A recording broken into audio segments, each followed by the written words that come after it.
Good morning all of you. तो आज हम लोग मेटाबॉलिज्म चैप्टर पढ़ेंगे। तो मेटाबॉलिज्म बेसिकली क्या होता है कि एक ऐसा प्रोसेस है जिसमें दोनों काम एक साथ होता है। मेटाबॉलिज्म में क्या होता है, कैटाबॉलिज्म एंड एनाबॉलिज्म। तो अब ये बेसिकली वो तो हम बाद में पढ़ेंगे, what is anabolism and what is catabolism. Basically metabolism में क्या है, ये यही दोनों प्रोसेस का मिला हुआ एक वर्ड है, दैट इज मेटाबॉलिज्म। इसमें क्या होता है कि हमारे बॉडी में बायोकेमिकल चेंजेस जो भी होते हैं, जो भी एनर्जी या मैटर का एक्सचेंज हो रहा है, ये सारा हमारा क्या है कि मेटाबॉलिज्म कहलाता है। तो अब यहाँ पे क्या हो रहा है कि अब इधर आपको मेटाबॉलिज्म जो हम पढ़ रहे हैं, ये कोई भी बायोकेमिकल चेंजेस हमारे बॉडी में जो हो रहा है, इधर कोई भी चीज टूट रहा है या कोई भी चीज जुड़ रहा है, बट उसका कोई ना कोई फंक्शन जरूर होता है। अगर कोई चीज टूट रहा है, दैट मीन्स कि वो हो सकता है एनर्जी रिलेट करने के लिए होगा। कोई चीज जुड़ रहा है, हो सकता है कुछ नया सेल्स, कुछ नया टिश्यू जनरेट करने के लिए हो रहा होगा। तो मेटाबॉलिज्म का हमारे बॉडी में बहुत इंपॉर्टेंट रोल है। थोड़ा भी मेटाबॉलिज्म इधर से उधर हुआ तो हमको बहुत सारे डिसऑर्डर्स हो सकते हैं। तो सभी का मेटाबॉलिज्म होता है, कार्बोहाइड्रेट का मेटाबॉलिज्म होता है, प्रोटीन का मेटाबॉलिज्म होता है, लिपिड्स का मेटाबॉलिज्म होता है, हर चीज का मेटाबॉलिज्म होता है। और यहाँ पे बहुत सारे एंजाइम्स इसको कैरी आउट करते हैं, ठीक है। अब यहाँ पे इंपॉर्टेंस क्या है मेटाबॉलिज्म का? तो मेटाबॉलिज्म का पहला इंपॉर्टेंस है कि पहला तो एनर्जी हमको मिलता है। दूसरा, कोई भी नया मॉलिक्यूल्स जो भी बनता है उसमें हमारा बॉडी में जो भी न्यूट्रिएंट्स है वो लग जाता है, जिससे क्या है कि फैट जमा है, उसका कहीं एनर्जी लगना है तो वहां लग गया। या कोई नया मॉलिक्यूल यूनाइट होता है प्रोटीन, न्यूक्लिक एसिड, जो भी हमको चाहिए अमीनो एसिड्स उसको बनाने में। अब ये दो प्रोसीजर का बना हुआ है, एनाबॉलिज्म एंड कैटाबॉलिज्म। तो एनाबॉलिज्म हमारा क्या है, ये एक तरह का कंस्ट्रक्टिव मेटाबॉलिज्म है। कंस्ट्रक्टिव कहने का मतलब है इसमें जुड़ा होता है। अब कोई भी चीज मान लीजिए नया सेल्स बना, नया मॉलिक्यूल बना, नया फंक्शनल सेल बना, तो कहाँ से बना? तो कोई भी एब्जॉर्ब फूड से वो चीज बना, या कोई भी दो मॉलिक्यूल जुड़ के वो चीज बना। कोई भी चीज अगर वो बिल्डअप हो रहा है या स्टोर हो रहा है, that is all about anabolism, ठीक है। तो इसमें स्मॉलर मॉलिक्यूल जुड़ जुड़ के एक बड़ा मॉलिक्यूल्स बनते हैं। इसके जस्ट विपरीत है कैटाबॉलिज्म। उसमें बड़ा मॉलिक्यूल्स टूट के छोटा मॉलिक्यूल्स बनता है। तो अब ये जो टूट रहा है, that's why it's a destructive metabolism. तो ये जो टूट रहा है उस वजह से क्या हो रहा है कि ये एनर्जी प्रोवाइड कर रहा है हमारे बॉडी में, और यही एनर्जी हमारे बॉडी में ईंधन का काम करते हैं, जिससे क्या हो रहा है कि दूसरे जगह पे हमारा ये बॉडी, दूसरे जगह पे हमारा ये एनर्जी लग जाता है। अब यहाँ पे क्या हो गया कि मान लीजिए ये जो एनर्जी मिला ये हमको दूसरा जगह पे लग जाएगा, या फिर एनाबॉलिज्म में लग जाएगा, जहाँ पे बड़ा मॉलिक्यूल्स बनते हैं। तो बनने के लिए कुछ एनर्जी का जरूरत पड़ेगा, तो वहां पे एनर्जी रिक्वायर्ड होता है, और कैटाबॉलिज्म में एनर्जी रिलीज होता है। तो दोनों हमारे बॉडी में बहुत इंपॉर्टेंट है, एनर्जी का टूटना भी, एनर्जी का जोड़ना भी, ठीक है ना। अब आता है एबनॉर्मल मेटाबॉलिज्म। कोई भी गड़बड़ी हो गया इसमें तो that is abnormal metabolism. Catabolism सही से नहीं हो रहा है या एनाबॉलिज्म सही से नहीं हो रहा है, दैट इज एबनॉर्मल मेटाबॉलिज्म। तो अब ये जो एबनॉर्मलिटीज आ रही है वो क्यों हो सकता है? तो बहुत कारण है इसके। पहला तो जेनेटिकली डिफेक्ट कुछ हो गया, आपकी बॉडी में कुछ जीन सही से काम नहीं कर रहा है, या कोई चीज का डाइटरी डेफिशिएंसी हो गया, आपके बॉडी में फास्फोरस की कमी हो गई, या कोई बीमारी है जिस वजह से क्या हुआ कि आपका एंजाइम नहीं बन पा रहा है। तो इस कारण क्या हो सकता है कि एबनॉर्मल मेटाबॉलिज्म हो सकता है आपके बॉडी में। अब हमको पढ़ना है सभी का मेटाबॉलिज्म, कैटाबॉलिज्म, कार्बोहाइड्रेट का, प्रोटीन का, लिपिड्स का। तो हम स्टार्ट करते हैं कार्बोहाइड्रेट से। तो कार्बोहाइड्रेट्स बेसिकली क्या है, तीन टाइप्स में पाया जाता है, मोनोसैचराइड, डाइसैचराइड्स एंड पॉलीसैकराइड्स। डाई और ट्राई, ये सारे हम इसको ओलिगोसैकराइड्स कह सकते हैं। तो मोनो, ओलिगो एंड पॉलीसैकराइड्स। तो अब जो कार्बोहाइड्रेट्स टूटेगा, बेसिकली जो एब्जॉर्ब होता है हमारे बॉडी में, वो किस रूप में होता है? सबसे स्मॉलर यूनिट में होगा। कभी भी टूटता है तो वो उसके स्मॉलर यूनिट में टूटता है। तो कार्बोहाइड्रेट हमारा क्या चीज में टूट रहा है? मोनोसैकराइड्स में। तो अब जो भी है, स्टार्च है, चाहे डाइसैकराइड्स या पॉलीसैकराइड है, तब सभी को टूटना है इसको मोनो यूनिट्स में। तो यहाँ पे एक चार्ट दिया है कि हमारा जो स्टार्च है वो सैलरी एमाइलेज के प्रेजेंट में पहले डाइसैचराइड्स में टूटता है, फिर डाइसैचराइड्स हमारा मोनोसैचराइड्स में टूटता है। उसके बाद अब हम जानते हैं कि कैसे होता है, तो ये थोड़ा बेसिक है कि जैसे कि मान लीजिए हमारे सेलेब्री एमाइलेज प्रेजेंट होता है हमारा सलाइवा में, तो वो क्या करता है, हाइड्रोलाइज करता है माल्टेज को, और बहुत सारे एंजाइम्स होता है जो इसको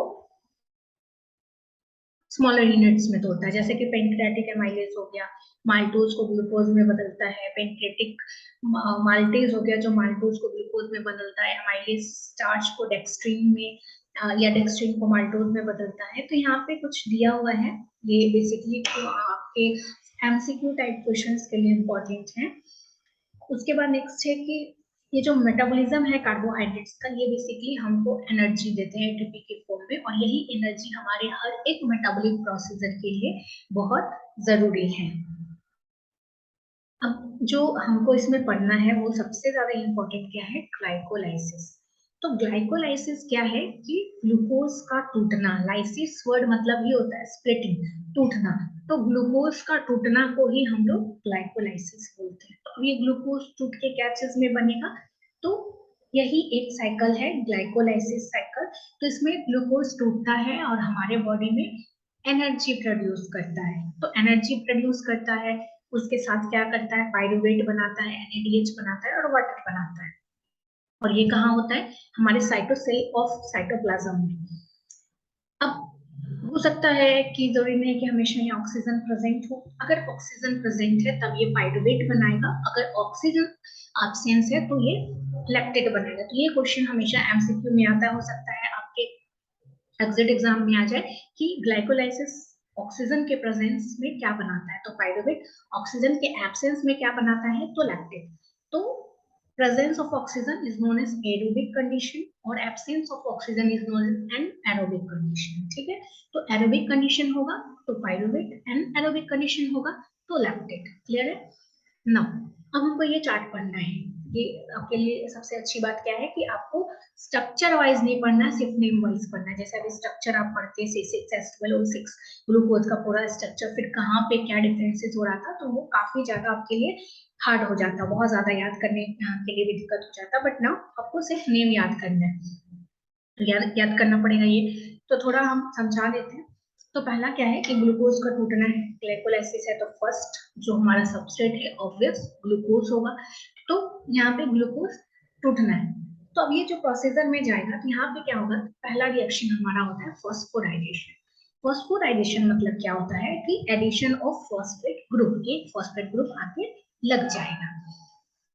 अब मान लीजिए कहीं पे भी एक नया, मान लीजिए 6 आदमी का एक, 6 आदमी, 5 या 6 आदमी है, तो अब आदमी एक नया कहाँ लगेगा, सभी एक दूसरे, मान लीजिए यही 5 आदमी ही हम जानते हैं, एग्जाम्पल फॉर 5 फिंगर्स, 5 आदमी है, तो अब ये 5 आदमी, एक और आदमी इसमें जुड़ना है, फॉस्फेट ग्रुप अगर इसमें जुड़ना है तो कहाँ, कोई एक बॉन्ड अगर वीकर रहेगा तब जुड़ेगा, लेकिन अगर 5 एक जैसा ही बॉन्ड है तो वो क्या करेगा, तब वो क्या करेगा, या तो यहाँ पे लगेगा या फिर यहाँ पे लगेगा, मतलब या तो पहला पोजीशन पे लगेगा या फिर पांचवा पोजीशन पे लगेगा। तो वैसे ही ग्लूकोज में C6 होता है, तो अब इसको फॉस्फेट को ग्लूकोज को रहना है हेक्सोकाइनेज के प्रेजेंस में, तो ये कहाँ लगेगा, या तो 6 को पहला पोजीशन पे या 6 पोजीशन पे, यही दोनों एंड में लगेगा। तो यहाँ पे हेक्सोकाइनेज है, तो ये 6 पोजीशन पे जाकर लगता है, ग्लूकोज 6 फॉस्फेट बनता है। क्योंकि ये जो ग्लूकोज 6 फॉस्फेट है बहुत ज्यादा स्टेबल नहीं है, तो फॉस्फोग्लूको आइसोमरेज के प्रेजेंस में, आइसोमरेज है दैट मींस कि वो उसके आइसोमर्स में बदल रहा है, एंजाइम्स में आपने पढ़ा होगा। तो ग्लूकोज 6 फॉस्फेट को क्या बनाता है, ग्लूकोज का जस्ट आइसोमर फ्रुक्टोज 6 फॉस्फेट। उसके बाद एक और फॉस्फोराइलेशन रिएक्शन होता है, फ्रुक्टोज 1,6। तो अब ये 6 पोजीशन पे पहले से ही जुड़ा हुआ है, फिर कौन सा पोजीशन बच गया, पहला पोजीशन। तो फ्रुक्टो फॉस्फोफ्रुक्टोकाइनेज के प्रेजेंस पे ये बनाता है फ्रुक्टोज 1,6 बाइफॉस्फेट। ठीक है, पहला और दूसरा पोजीशन दोनों फॉस्फेट में चला गया। अब ये क्या है कि 6 मॉलिक्यूल्स का है, तो 6 पोजीशन पे फॉस्फेट है, फर्स्ट पोजीशन पे फॉस्फेट है, इसका क्या होता है, एल्डोलेज के प्रेजेंस में हाफ हाफ स्प्लिटिंग हो जाता है, 3 इधर 3 कार्बन का इधर और एक फॉस्फेट ग्रुप, 3 कार्बन और एक फॉस्फेट ग्रुप। तो ये क्या बनता है, ग्लिसर एल्डिहाइड 3 फॉस्फेट और डाइहाइड्रोक्सी एसीटोन फॉस्फेट, और दोनों क्या है, एक दूसरे का आइसोमर्स है, दोनों एक दूसरे में परिवर्तित हो सकता है। तो ये जो है 3 मॉलिक्यूल्स का बन गया, अभी यहाँ तक 6 मॉलिक्यूल्स का था, अब ये 3 मॉलिक्यूल्स बन गया, 3 कार्बन का बन गया। तो ग्लिसर एल्डिहाइड 3 फॉस्फेट क्या होता है कि अब यहाँ पे फॉस्फोएल्डिहाइड 3 फॉस्फोडिहाइड्रोजनेस के प्रेजेंस में बनता है 1,3 बाइफॉस्फेट, मतलब एक और फॉस्फोराइजेशन रिएक्शन यहाँ पे होता है और ये एक और फॉस्फेट ग्रुप एडिशन होता है। तीसरा पोजीशन पे तो था ही फॉस्फेट ग्रुप, अब ये फिर पहला पोजीशन पे भी इसको फॉस्फेट ग्रुप आ जाता है। अब उसके बाद क्या होता है, यहाँ पे देखिए अभी तक में एटीपी से एटीपी बन रहा था, अब यहाँ एडीपी से एटीपी बन रहा है। दैट मीन्स कि एक ट्राइफॉस्फेट एनर्जी उसको चाहिए, तो वो एक फॉस्फेट ग्रुप कहाँ से चाहिए, डाइफॉस्फेट है ये, और ये ट्राइफॉस्फेट, डाई से ट्राइफॉस्फेट बन रहा है। दैट मीन्स कि उसको एक फॉस्फेट ग्रुप की जरूरत है, तो फॉस्फेट ग्रुप कहाँ से लाएगा, तो यहीं से लाएगा। वो यहाँ पे जो पहला ग्रुप लगा है तो वो वहीं से निकालेगा, क्योंकि ये पहला ग्रुप ज्यादा अनस्टेबल है, बाद में बना है, सो वो पहला लेगा। तो एक ले लिया तो क्या बचा, फिर से उसके पास सेम वही बचा 3 फॉस्फोग्लिसरेट। ठीक है, तो जैसे ही 3 फॉस्फोग्लिसरेट बनता है, चूंकि म्यूटेज के प्रेजेंस में ये टोटली अनस्टेबल है, तो ये अपने आप को स्टेबल करने के लिए तीसरा पोजीशन से शिफ्ट करके दूसरा पोजीशन पे आ जाता है। क्योंकि तीसरा पोजीशन पे रहेगा तो कोई भी उसमें तुरंत में रिएक्ट कर जाएगा, रिएक्शंस में चलाएगा जाएगा, तो उसी को स्टेबिलिटी करने के लिए यह क्या करता है, 2 फॉस्फोग्लिसरेट बनाता है। उसके बाद इनोलेज के प्रेजेंस में ये फॉस्फोग्लिसरेट फॉस्फोइनोल पाइरुवेट बनाता है, जो इसका टॉटोमर्स है, और लास्टली पाइरुवेट काइनेज के प्रेजेंस में ये बनाता है पाइरुवेट। ठीक है, विथ रिलीज ऑफ 1 एटीपी। तो यहाँ पे रिक्वायरमेंट होता है। तो अब हम यहाँ पे देख रहे हैं कि लास्टली जो हमारा बना है एरोबिक कंडीशंस में वो है पाइरुवेट। यही अगर नहीं रहता हमारा लैक्टेट तो हमको एक्चुअली एनारोबिक कंडीशन नहीं पढ़ना, ह्यूमंस के बारे में पढ़ना है, तो ह्यूमंस में पाइरुवेट बनता है। तो ये हमारा स्टेप्स है कि कैसे कैसे क्या हुआ, आइसोमर्स हुआ, फॉस्फेट ग्रुप आए, जिन्होंने मैंने जो समझाया वो यहाँ पे लिखा हुआ है। अगर 6 मार्क्स या 16 मार्क्स में आता है क्वेश्चन तो ये लिखना पड़ेगा। उसके बाद एनर्जेटिक्स है, कितना एटीपी फॉर्म हुआ, कितना टोटल एटीपी लगा, फॉर्म हुआ, कितना कंज्यूम हुआ। तो ग्लाइकोलाइसिस में हमारा 10 एटीपी रिक्वायर्ड होता है और 2 कंज्यूम होता है। तो माइनस बच गया, मान लीजिए 10 हमने खरीदा, कोई भी चीज 10 हमारे पास है, कोई 2 ले लिया, तो हमारे पास कितना बचा, 8। तो दैट्स वाई 8 एटीपी हमारे पास सिंथेसाइज होता है। ठीक है, तो आज हम लोग इतना ही पढ़ते हैं, फिर नेक्स्ट से और पढ़ते हैं। Krebs try carboxylic acid cycle या टीशिया साइकिल हम पढ़ेंगे।